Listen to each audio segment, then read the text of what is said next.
Hi viewers, இன்னைக்கு Sunday special என்னன்னு பார்க்கலாம் வாங்க.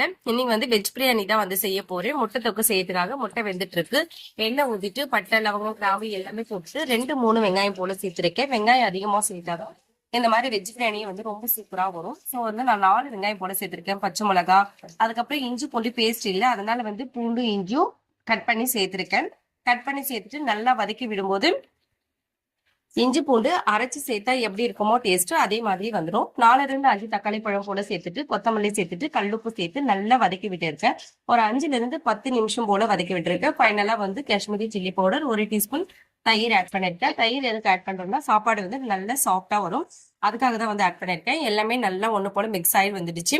இப்போ வந்து அரிசி வந்து ஒரு 1/2 hour முன்னாடி நான் ஊற வச்சுட்டு இருக்கேன். ஊற வச்சுட்டு தாளிக்க ஆரம்பிச்சுட்டேன்.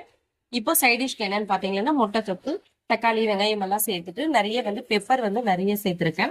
பெப்பர் நிறைய சேர்த்து இந்த மாதிரி முட்டை தொக்கு பண்ணும்போது ரொம்ப டேஸ்டியா இருக்கும். ஸ்பைசஸ் ரொம்ப சூப்பரா இருக்கும். இன்னைக்கு முட்டை தொக்கு ரெடி ஆயிடுச்சு. இப்போ வந்து வெஜ் பிரியாணி வந்து ஃபுல்லா வந்து நல்லா மசாலாவெல்லாம் இறங்கி வந்துடுச்சு. அரிசி வந்து நல்லா கழுவிட்டு அதுக்கப்புறம் இதுல போட்டு நல்லா மிக்ஸ் பண்ணி விட்டுடலாம். எல்லாமே வந்து இந்த மசாலாவும் இந்த அரிசியும் நல்லா கலந்து விட்டுடணும். கலந்து விட்டுட்டு தேவையான அளவு தண்ணி சேர்த்துடலாம். நான் 2 கிளாஸ் போல அரிசி எடுத்திருக்கேன். அதுக்கு வந்து 3 கிளாஸ் தண்ணி வச்சிருக்கேன். 3 டம்ளர் தண்ணி ஊற்றிட்டு ஃபைனலா வந்து லெமன் பிழிஞ்சு விட்டுட்டு கொத்தமல்லியும் கொஞ்சம் புதினாவும் மேல தூவி விட்டுடலாம். தூவி விட்டுட்டு குக்கரை மூடிட்டு 2 விசில் போல விட்டு எடுத்தோம்னா இந்த வெஜ் பிரியாணி வந்து ரெடி ஆயிடும்.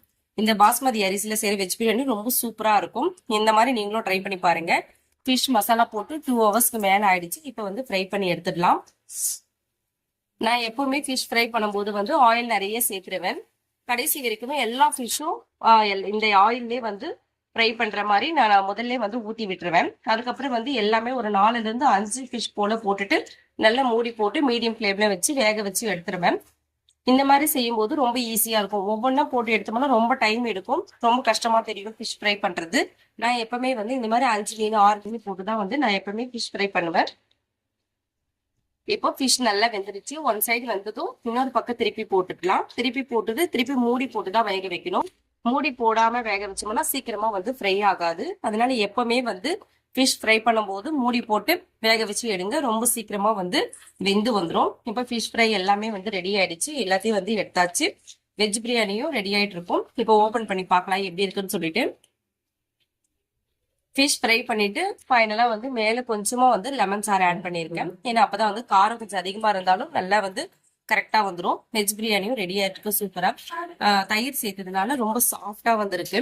பாஸ்மதி அரிசியில செய்யும் போது ரொம்ப வந்து வேகாத மாதிரி இருக்கும், ஆறிட்டு சாப்பிடுவேன்னா. ஸோ நான் எப்பவுமே வந்து எடுத்து ஒரு ஹாட் பாக்ஸ்ல போட்டு வச்சிருவேன். உடனே சாப்பிட்றதுனாக்கா அப்படியே ஹாட் பாக்ஸ்ல ஒன்றும் போட தேவையில்லை, அப்படியே டைரக்டா நான் வந்து சாப்பிட்டுடலாம்.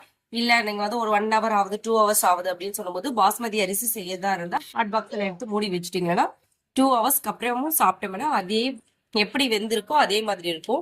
இல்ல அப்படியே நீங்க வச்சுட்டீங்கன்னாக்கா 2 hours அப்புறம் சாப்பிட்டீங்கன்னா அரிசி வந்து வேகாத மாதிரியே இருக்கும். நான் எப்பவுமே வந்து ஹாட் பாக்ஸ்ல இந்த மாதிரி மூடி போட்டு வச்சிருவேன்.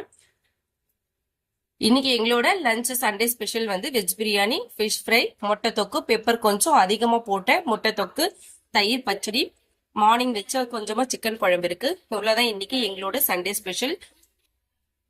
எல்லா சமையலுமே வந்து முடிச்சாச்சு. இப்ப என்னோட கிச்சன் எப்படி இருக்குன்னு சொல்லிட்டு பாக்கலாம் வாங்க. எப்பவுமே வந்து நான் சமைக்கும் போதே வந்து எல்லாமே வந்து டீப்பா கிளீன் பண்ணி விட்டுருவேன். அதனால வந்து எப்பவுமே நான் கிளீனாவே தான் இருக்கும்.